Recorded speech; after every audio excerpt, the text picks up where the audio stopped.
राजस्थान प्रांत में एक जात जाति में धन्ना नामक भक्त था। गांव में बारिश हुई। सब गांव वाले ज्वार का बीज लेकर अपने अपने खेतों में बोने के लिए चले। भक्त धन्ना जाट भी ज्वार का बीज लेकर खेत में बोने चला। रास्ते में 4 साधु आ रहे थे। भक्त ने साधुओं को देखकर बैल रोक लिए, खड़ा हो गया, राम राम की साधुओं के चरण छुए। साधुओं ने बताया कि भक्त 2 दिन से कुछ खाने को नहीं मिला है, प्राण जाने वाले हैं। धन्ना भक्त ने कहा कि यह बीज की ज्वार है, आप इसे खाकर अपनी भूख शांत करो।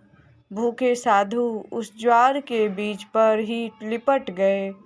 सब ज्वार खा गए, भक्त का धन्यवाद किया और चले गए। धन्ना भक्त की पत्नी गर्म स्वभाव की थी। भक्त ने विचार किया कि पत्नी को पता चलेगा तो झगड़ा करेगी, इसलिए कंकर इकट्ठी करके थैले में डाल ली, जिसमें ज्वार डाल रखी थी। भक्त ने ज्वार के स्थान पर कंकर बीज दी। लग रहा था कि जैसे ज्वार बीज रहा हो। धन्ना जी भी सब किसानों के साथ घर आ गया। 2 महीने के पश्चात सब किसान के खेतों में ज्वार उगी और धन्ना जी के खेत में तुम्बे की बेल अत्यधिक मात्रा में उगी और मोटे मोटे तुम्बे लगे। खेत तुम्बों से भर गया। पड़ोसी खेत वालों ने धन्ना की पत्नी से कहा कि आपने खेत में ज्वार नहीं बोई क्या? आपके खेत में तुम्बों की बेल लगी है, अनगिनत मोटे मोटे तुम्बे लगे हैं। धन्ना जी की पत्नी खेत में गई। जाकर देखा कि सबके खेत में ज्वार उगी थी, परंतु बारिश न होने के कारण मुरझाई हुई थी। धन्ना जी के खेत में तुम्बे की बेल अत्यधिक मात्रा में उगी थी। तुम्बे भी विशेष मोटे मोटे थे। धन्ना जी की पत्नी ने एक तुम्बा तोड़ा और सिर पर रखकर घर की ओर चल पड़ी।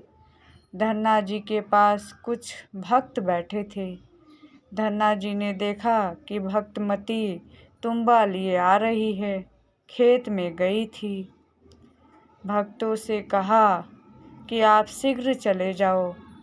वे चले गए। भक्तमती ने आकर तुम्बा भक्त के सिर पर दे मारा और बोली कि बालक तेरे को खाएंगे, बीज कहाँ गए? धन्ना जी कुछ नहीं बोले और अपने सिर का बचाव किया। तुम्बा पृथ्वी पर लगते ही 2 भाग हो गया। उसके अंदर से बीज जैसी स्वच्छ मोटी मोटी ज्वार निकली। धन्ना जी की पत्नी को आश्चर्य हुआ, ज्वार देखकर खुश हुई। विचार किया कि अन्य तुम्बों में भी ज्वार हो सकती है। भक्त को साथ लेकर उस तुम्बे वाली ज्वार को घर में रखकर खेत में पहुंची। चद्दर बिछाकर तुम्बे तोड़ने लगी। धड़ी धड़ी 5-5 किलो ज्वार एक तुम्बे से निकली। ढेर लग गया। अन्य किसानों की फसल बारिश न होने से सूख गई। एक दाना भी हाथ नहीं लगा। धन्ना भक्त ने सब गांव वालों को लगभग 10-10 मन यानी 4-4 कुंटल ज्वार बांट दी। उनके बच्चे भी भूखे थे।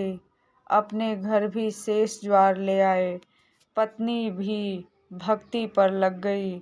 दोनों का उद्धार हो गया।